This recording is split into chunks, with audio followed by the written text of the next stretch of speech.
स्वागत है साथियों। दृष्टि कुक बुक के जीएस ऑनलाइन में हम लोग दृष्टि का पढ़ रहे थे सामान्य विज्ञान। उसमें हमारा चल रहा था मानव शरीर के तंत्र।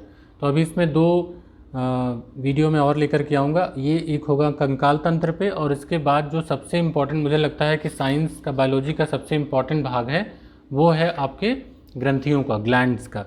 वो बहुत इंपॉर्टेंट है, उसको ज़रूर देखिएगा। आज जो कंकाल तंत्र है यहाँ से भी बहुत सारे क्वेश्चन बनते हैं, तो इसको हम लोग देखते हैं। दो प्रकार की अस्थियाँ होती हैं, एक होती हैं बाह्य अस्थियाँ और एक होती हैं अंतःकंक, यानी कि बाह्य कंकाल और अंतःकंकाल दो प्रकार के होते हैं। तो बाह्य कंकाल में आपके बाल और नाखून आ जाते हैं, अंतःकंकाल में आपके अस्थि उपास्थियाँ होती हैं। तो अस्थियाँ हो जाएंगी आपकी 206 और उपास्थियाँ जो होंगी यानी कार्टिलेजेस जो है कुछ होती हैं। तो बोन के बारे में थोड़ा सा पहले जान लेते हैं। अगर वयस्क की बात करें और शिशुओं की बात करें तो दोनों में संख्याएं अलग अलग हैं। वयस्क में 206 हड्डियाँ होंगी, जन्म के समय शिशुओं में लगभग 300 हड्डियाँ होती हैं। अगर कंपोजिशन की बात करें तो कैल्शियम फॉस्फेट और कोलेजन प्रोटीन, ये दो इंपॉर्टेंट होते हैं। कैल्शियम फॉस्फेट सर्वाधिक मात्रा में पाया जाता है, 1/3 भाग कोलेजन प्रोटीन होता है। जैसे जैसे एज बढ़ती है वैसे वैसे क्या होता है, प्रोटीन कम होता जाता है और जो हड्डी है वो कमज़ोर होती जाती है। एक होती है बोन मैरो। क्या होता है ये? तो लंबी और मोटी अस्थियों के बीच में खोखली गुहा होती है और इसको कहते हैं मज्जा गुहा, और इसी गुहा में एक होता है तरल पदार्थ, तो उसी तरल पदार्थ को कहते हैं बोन मैरो। तो जो इंपॉर्टेंट फैक्ट्स हैं वही यहाँ हाईलाइट किए गए हैं, तो हम लोग इसको पढ़ते चलते हैं, प्रीलिम्स के लिए बड़ा इंपॉर्टेंट होगा। अस्थियों की सामान्य वृद्धि के लिए कौन सा विटामिन आवश्यक होता है? Vitamin D. बच्चों में और वयस्कों में दो बीमारी होती है विटामिन डी के कारण। तो बच्चों में कौन सा होता है विटामिन डी की कमी से? रिकेट्स होता है। वयस्कों में विटामिन डी की कमी से क्या होता है? ऑस्टियोमेलेसिया। अब एक संक्रमण, जीवाणु संक्रमण को बात कर लें तो हो जाएगा ऑस्टियोमाइलाइटिस। अस्थियों में होने वाला दर्दयुक्त जीवाणु संक्रमण है ये, ठीक है, बैक्टीरियल इन्फेक्शन है। स्टेफिलोकोकस नामक जीवाणु द्वारा ये होता है। तो ये एक जीवाणु जनित रोग है हड्डियों का, तो इसको याद रखेंगे, ऑस्टियोमाइलाइटिस। अब सबसे बड़ी सबसे छोटी की बात कर लेते हैं। तो मानव शरीर की सबसे बड़ी अस्थि है फीमर। कहाँ है ये? जांघ की अस्थि है। और सबसे छोटी है स्टेपीज या स्टेप्स, वो कहाँ पर है? तो आपके कान की हड्डी है। तो जांघ और कान दोनों को ध्यान रखेंगे, बड़ा और छोटा। अब एक लिगामेंट्स होता है, एक होता है टेंडन। ये क्या होता है? सीधे सीधे क्वेश्चन ही पूछा जाता है। तो जब बोन से बोन को कनेक्ट किया जाए तो कौन कनेक्ट करता है? तो बोन से बोन के जोड़ को कहते हैं लिगामेंट्स।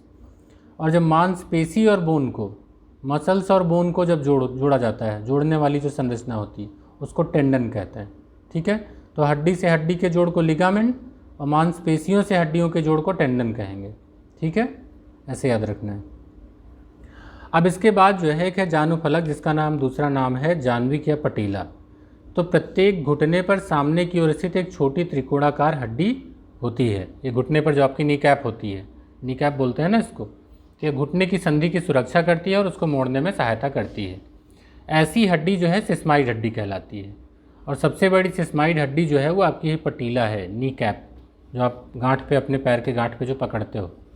महारंध्र द्वारक जो होता है वो कपाल में होता है। तो ऐसे छोटे छोटे फैक्ट्स को यहाँ पर रखा गया है और ये आपके एग्जाम में पूछे जाते हैं। तो पॉइंट वाइज है, इसलिए आपको लग रहा होगा कि बीच बीच में नए नए पॉइंट आ जा रहे हैं, लेकिन ये अच्छा है, कम समय में आपको पॉइंट सारे रिवाइज हो जा रहे हैं। अब आंकड़ों पे आ जाते हैं। कंकाल के भाग में एक्सियल स्केलेटन की बात करेंगे और अपेंडिकुलर स्केलेटन की बात करेंगे, अक्षीय और उपांगीय। तो जो अक्षीय हैं वो कितनी है? 80 अस्थियाँ हैं। चलिए देख लेते हैं अक्षीय कंकाल में कौन कौन सा आएगा। और जो आपकी उपांगीय हैं वो 126 हैं, कुल मिला के 206 हो जाएंगी।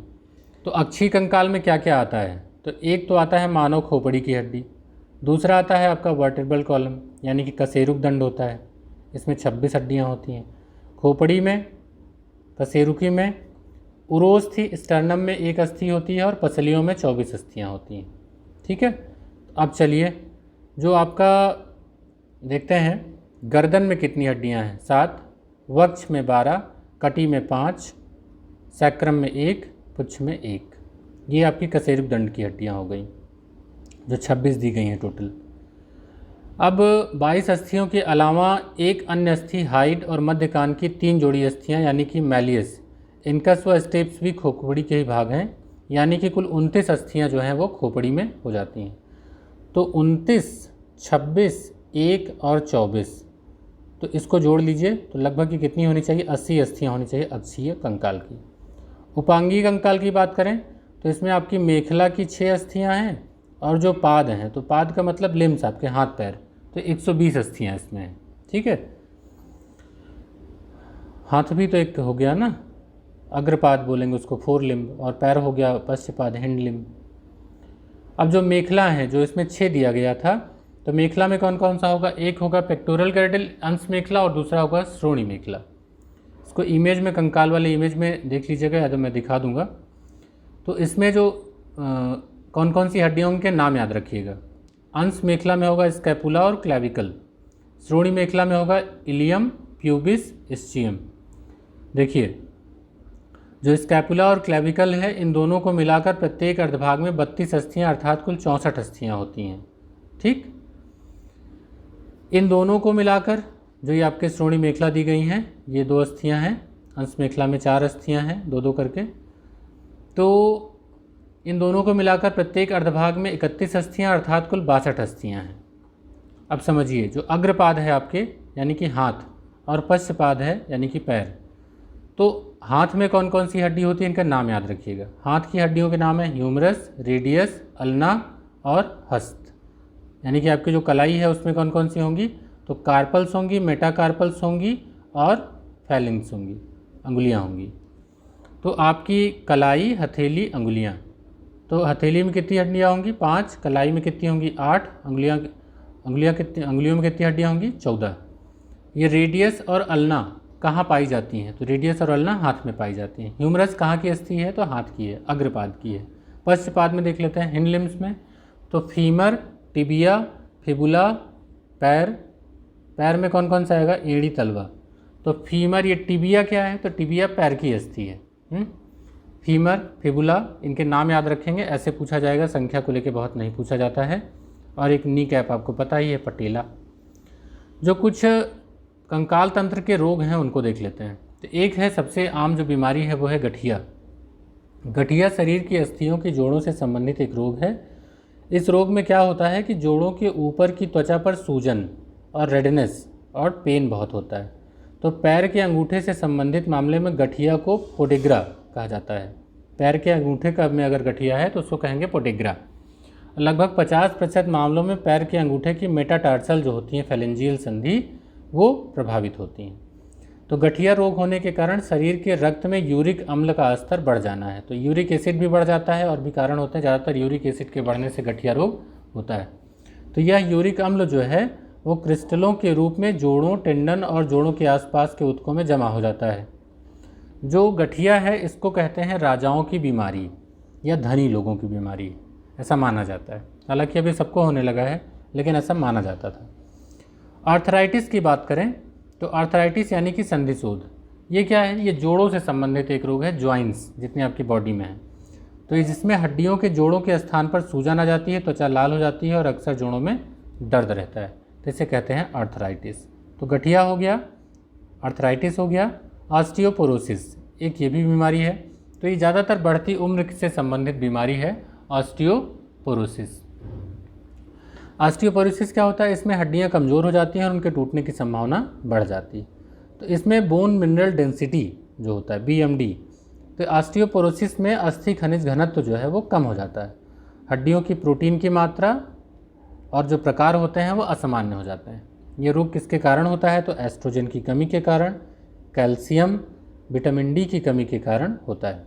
तो इसमें एक होता है प्राइमरी ऑस्टियोपोरोसिस और एक होता है सेकेंडरी ऑस्टियोपोरोसिस, ये दोनों होते हैं। तो पहले जान लेते हैं जो आपका प्राइमरी ऑस्टियोपोरोसिस है, टाइप 1। तो टाइप 1 टाइप का अगर आपका ऑस्टियोपोरोसिस है, प्राइमरी ऑस्टियोपोरोसिस, तो ये महिलाओं में होता है मेनोपाज के बाद, इसके होने की संभावना होती है।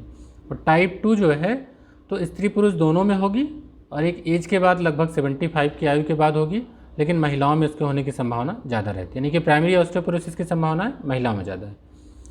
सेकेंडरी ऑस्टियोपोरोसिस की बात करें तो किसी को भी हो सकती है, किसी भी आयु में हो सकती है।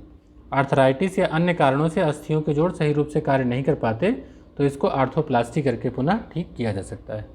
हमने आपसे कहा कि जो हमारा अगला वीडियो आएगा वो ग्लैंड्स पर आएगा, तो ये बहुत इम्पॉर्टेंट है, थोड़ा बड़ा भी होगा ये, लेकिन ये है कि बहुत इम्पॉर्टेंट है और समझ में भी कम आता है और फैक्ट भी बहुत होते हैं। तो इसको हम लोग पढ़ेंगे अच्छे से अपने अगले वीडियो में। जिससे कि आपको वो सारी ग्रंथियों के बारे में पता चले, पीयूष ग्रंथि, पैराथायराइड, पीनियल, अग्नाशय, थायराइड, अद्रविक, थाइमस, जनन, जो ये अंतःस्रावी हैं और जो कुछ बहिस्रावी हैं उनके बारे में पता चले, जैसे लार ग्रंथियाँ हैं, श्वेत ग्रंथियाँ, तेल ग्रंथियाँ हैं, तो इनके बारे में भी आपको पता चले। और तो इस तरीके से इनको सबको हम लोग अच्छे से पढ़ेंगे, जो हार्मोन एंजाइम है इनके अंतर को देखेंगे, और ये सारी चीज़ें हम लोग अपने अगले वीडियो में अच्छे से पढ़ेंगे। पढ़ते रहिए, मिलते हैं अगले वीडियो में।